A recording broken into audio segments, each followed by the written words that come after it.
இன்று பிறந்தநாள் காணும் இனிய உள்ளங்களின் நல்ல எண்ணங்கள் வெற்றி பெற்றிட MDBfixer சேனலின் இனிய பிறந்தநாள் நல்வாழ்த்துக்கள். MDBfixer சேனல் இது வரைக்கும் நீங்கள் சப்ஸ்கிரைப் பண்ணாமல் இருந்தீங்கன்னா சப்ஸ்கிரைப் பண்ணுங்கள், லைக் பண்ணுங்கள், ஷேர் பண்ணுங்கள் மற்றும் கமெண்ட்ஸ் பண்ணுங்கள். மறக்காமல் பெல் ஐக்கானை கிளிக் பண்ணி ஆள் கொடுங்க. அப்போ தான் அடுத்தடுத்து போகிற வீடியோ உங்களுக்கு நோட்டிஃபிகேஷனில் வரும். இப்போ இந்த வீடியோவில் கடலை மாவில் காரா சேவ் அதாவது முறுக்கு செய்கிறது அப்படின்னு பார்க்கலாம். ஒரு 250 கிராம் கடலை மாவு அதை பார்த்திங்கன்னா ஒரு அகன்ற பாத்திரத்தில் போட்டுக்குங்க. இதுக்கு பார்த்திங்கன்னா ஒரு 40 கிராம்லேருந்து 50 கிராம் அளவுக்கு அரிசி மாவு அதிகமாக போணுச்சுன்னா உங்களுக்கு பார்த்திங்கன்னா கொஞ்சம் முருவலாக போயிடுங்க. அடுத்து பொட்டுக்கல்லை அரைத்த மாவு ஒரு 50 கிராம், இது ஒரு 10 கிராம் சேர்ந்து பண்ணாலும் தப்பு இல்லைங்க. பூண்டு 1 நல்லா நைஸாக அரைச்சி மிக்ஸ் பண்ணிக்கோங்க. அடுத்தது சீரகம் குறைன்னு இடித்து அதை ஒரு ஸ்பூன் போட்டுக்குங்க. மிளகுத்தூள் ஒரு ஸ்பூன், அடுத்து பார்த்திங்கன்னா மிளகாய்த்தூள் ஒரு ஸ்பூன், அதுக்கு அடுத்தது சோடா உப்பு சிறிதளவு, உப்பு ஒரு அரை ஸ்பூன் அளவுக்கு போட்டுங்க. அடுத்து பெருங்காயம் 2 சிட்டிகை அளவுக்கு. உங்களுக்கு இது கொஞ்சம் ஜாஸ்தியாக போட்டாலும் நல்லாயிருக்கும். எண்ணெயை கொஞ்சம் கொதிக்க வச்சு ஒரு 50 மில்லி வர மாதிரி அதில் பரவலாக போட்டு ஃபஸ்ட்டு எண்ணெய் ஆறுன பின்னாடி நீங்கள் லைட்டாக கலந்து விடுங்க. தேவைக்கேற்ப தண்ணீர் கொஞ்சம் கொஞ்சமாக விட்டு நீங்கள் பார்த்திங்கன்னா முறுக்கு மாவு பிணையிற மாதிரி பிணைஞ்சிக்குங்க. என்னுடைய சேனலுக்கு இப்போ தான் ஃபஸ்ட்டு வரீங்கன்னா மறக்காமல் சப்ஸ்கிரைப் பண்ணுங்கள். இந்த வீடியோவை ஸ்கிப் பண்ணாமல் பாருங்கள். பிடிச்சிருந்துச்சுன்னா லைக் பண்ணுங்கள். ரொம்ப பிடிச்சிருந்துச்சுன்னா உங்கள் ஃப்ரெண்ட்ஸுங்களுக்கு ஷேர் பண்ணுங்கள். எனக்கும் சில வியூவர்ஸ் வருவாங்க, அவங்களுக்கும் ஒரு சிறந்த வீடியோ போய் சேருங்க.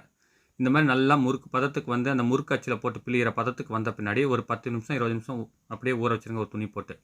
அதுக்கு அடுத்தது நமக்கு தேவையான அச்சு போட்டுக்கலாம்.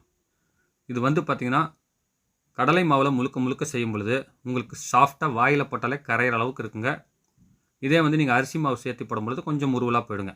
அரிசி மாவு முடிஞ்ச அளவுக்கு ஒரு 40 கிராம் போட்டால் போதுமானது. பொட்டுக்கடலை மாவு ஒரு 50 கிராம்லேருந்து 60 கிராம் போடலாங்க.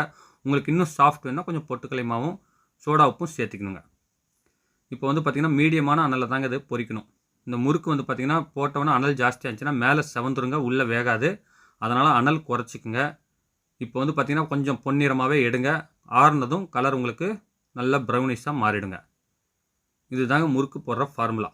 இந்த மாதிரி நீங்கள் காரா சேவ் செஞ்சிங்கன்னா எப்படி இருக்குன்னு கமெண்ட்ஸ் பண்ணுங்கள். இதுக்கு அடுத்தது பார்த்திங்கன்னா தட்டு மாற்றி பட்டை சேவ். இது பார்த்திங்கன்னா சூப்பரான டேஸ்ட்டாக இருக்குங்க. இது கொஞ்சம் சாஃப்டாக நல்லா நரன முறுமுறுன்னு அம்சமாக இருக்குங்க.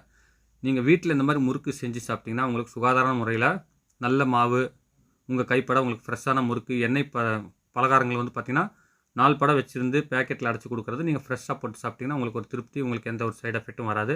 வீட்லேயே சுகாதாரமாக செய்கிறதுனால குழந்தைங்களுக்கும் இது கொடுக்கலாம். விரும்பி சாப்பிடுவாங்க. அந்தளவுக்கு சூப்பராகவும் டேஸ்ட்டாகவும் அம்சமாகவும் இருக்குங்க.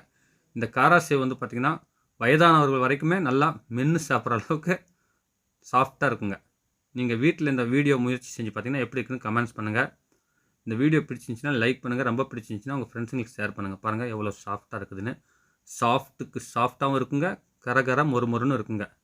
மீண்டும் அடுத்த வீடியோவில் சந்திக்கும் வரை உங்களிடமிருந்து விடைபெறுவது உங்கள் எம் தௌலத் பாஷா. வணக்கம்.